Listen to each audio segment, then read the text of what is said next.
हमने पिछली चर्चा में ये देखा था कि समुत्पाद वक्र मूल बिंदु के प्रति उन्नत दर होते हैं और ये ऋणात्मक ढाल के होते हैं और बाकी इसकी दूसरी विशेषताएं हमने डिस्कस की थी। इस बात को एक उत्पादन फलन की सहायता से हम स्पष्ट करने का प्रयास करते हैं। इसी को कंटिन्यू करते हुए आपके पास क्वेश्चन एग्जामिनेशन में अगर इस तरह से आ जाता है कि सिद्ध कीजिए कि कॉफ डगलस प्रोडक्शन फंक्शन का समोत्पत्ति वक्र मूल बिंदु के प्रति उन्नत दर होता है, तो इसको किस तरह से आप फेस करेंगे, किस तरह से सॉल्व करेंगे।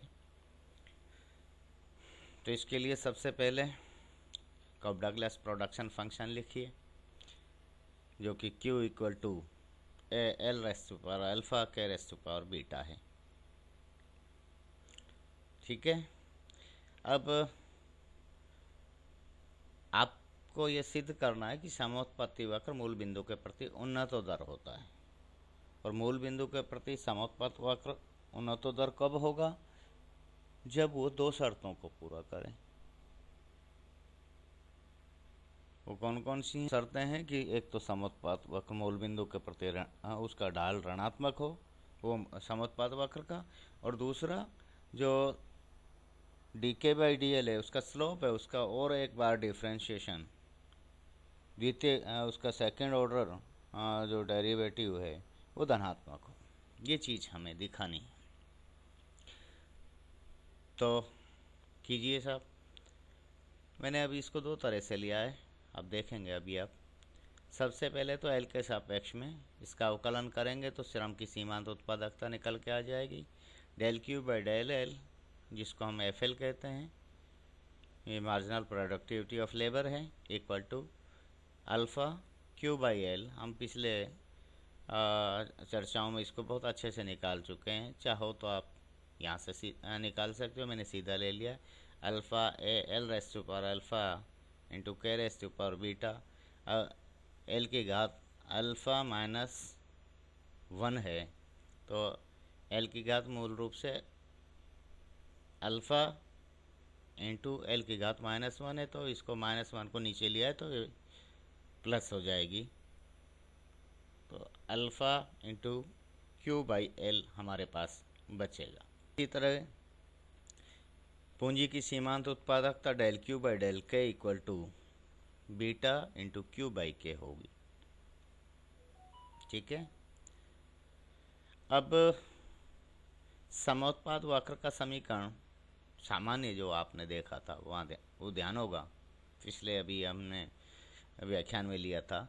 Q0 equal to function of L and K, और इसका हमने टोटल डिफ्रेंशिएशन जब किया था, कुल अवकलन जब किया था, तो dQ0 equal to FL into DL plus FK into DK equal to 0 और DK by DL equal to minus FL by FK आया था।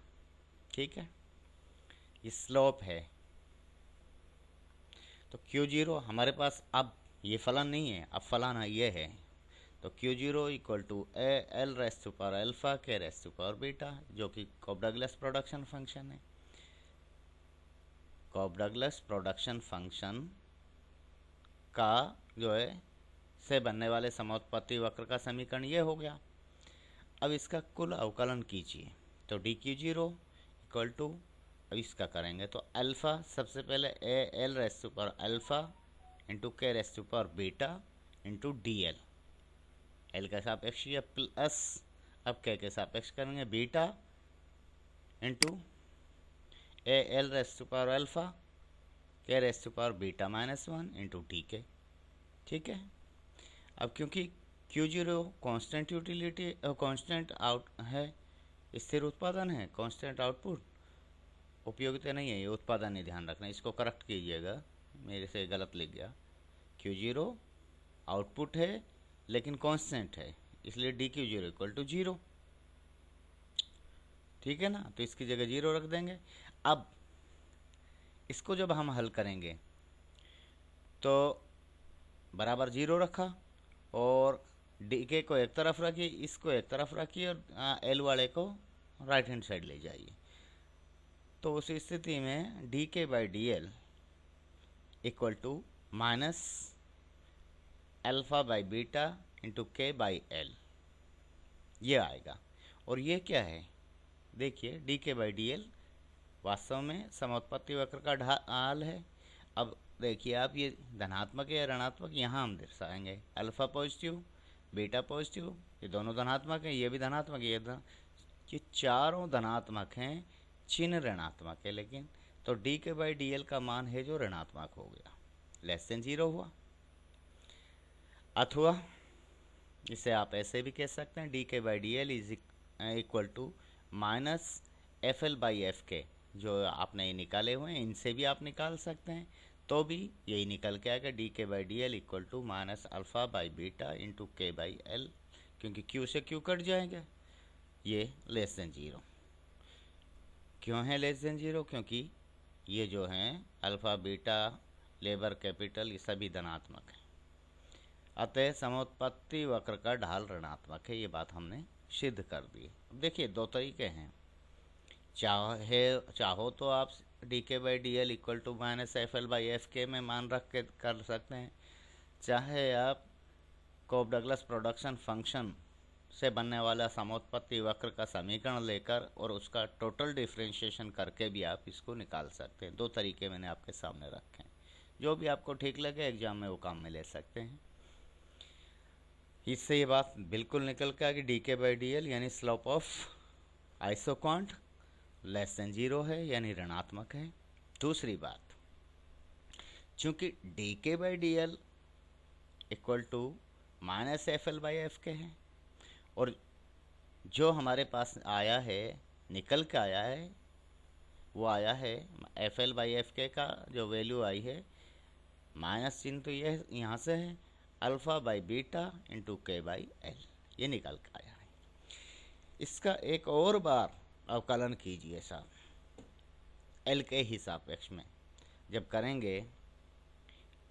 अब आप इस पे ध्यान रखो, डी स्क्वायर के बाई डी एल स्क्वायर, ठीक है, इसका तो ये हुआ इक्वल टू, अब ये बीच का हटा दो और सीधा यहाँ आओ, माइनस अल्फ़ा बाई बीटा को बाहर ले लिया क्योंकि ये स्थिरांक हैं, बाहर रख लिया ब्रैकेट।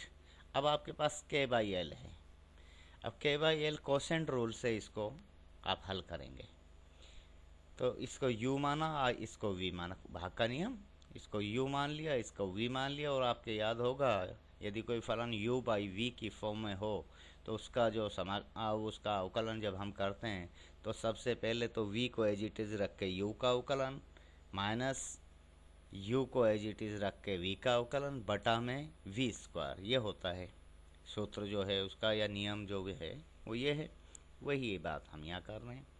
तो l को एज इट इज़ रखा, अवकलन k का किया l के सापेक्ष में। अब यहाँ देखो कांस्टेंट नहीं है कुछ भी, इसलिए इसको आप पार्शियल नहीं कहेंगे, ये सिंपल डिफरेंशिएशन का एग्जांपल हुआ। तो k का l के सापेक्ष में जब अवकलन करेंगे तो D K by D L minus, अब चूंकि k का कर दिया तो k को एज इट इज़ रख दीजिए, और l का करेंगे l के सापेक्ष में तो 1 आएगा बटा में एल स्क्वायर, ये हो गया।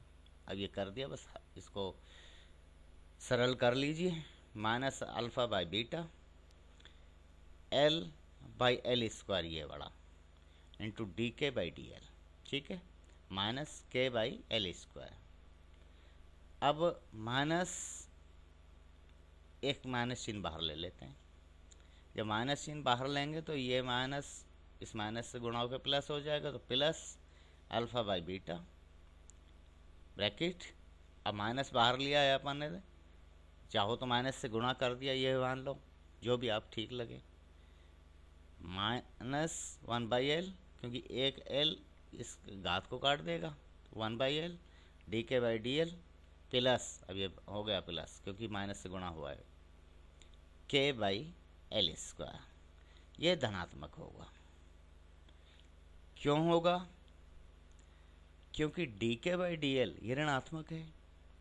देखिए ये धनात्मक है, ये धनात्मक है भाई, अल्फा धनात्मक बीटा धनात्मक, इसलिए ये तो धनात्मक है, इसको तो भूल जाओ। अब बात करो इसकी के भी पूंजी धनात्मक मात्रा होगी और श्रम की मात्रा भी धनात्मक होगी, ये दोनों भी धनात्मक है। अब इस पे बात करते हैं। एल लेबर धनात्मक है, चिन्ह माइनस है, D K by D L ये कैसा है? D K by D L यानी स्लोप ऑफ आइसोक्वांट, ये ऋणात्मक है, अभी तो निकाला है हमने, ये रहा। जब ये ऋणात्मक है और ये चिन्ह है जो माइनस का है, माइनस इंटू माइनस, तो ये प्लस हो जाएगा। तो सारा का सारा जो है ये प्लस हो गया, धनात्मक हुआ, क्योंकि D K by D L धनात्मक ऋणात्मक है, इसलिए -1/L into D K by D L greater than 0 होगा। तो ऐसे में डी स्क्वायर के बाई डी एल स्क्वायर धनात्मक होगा। और किसी समोत्पाद वक्र के उन्नतोदर होने के लिए कौन सी शर्त है? 2 शर्तें हैं। नंबर 1 कि मूल उसका बाएं से दाएं ढाल ऋणात्मक हो, और नंबर 2 कि उस ढाल का एक और बार अवकलन जब हम करेंगे तो वो धनात्मक हो, उसका बीजगणितीय मान धनात्मक हो। अतः हम कह सकते हैं कि CDPF कॉफ डगलस प्रोडक्शन फंक्शन का समोत्पाद वक्र मूल बिंदु के प्रति उन्नतोदर होगा। आज के लिए इतना ही। Thank you.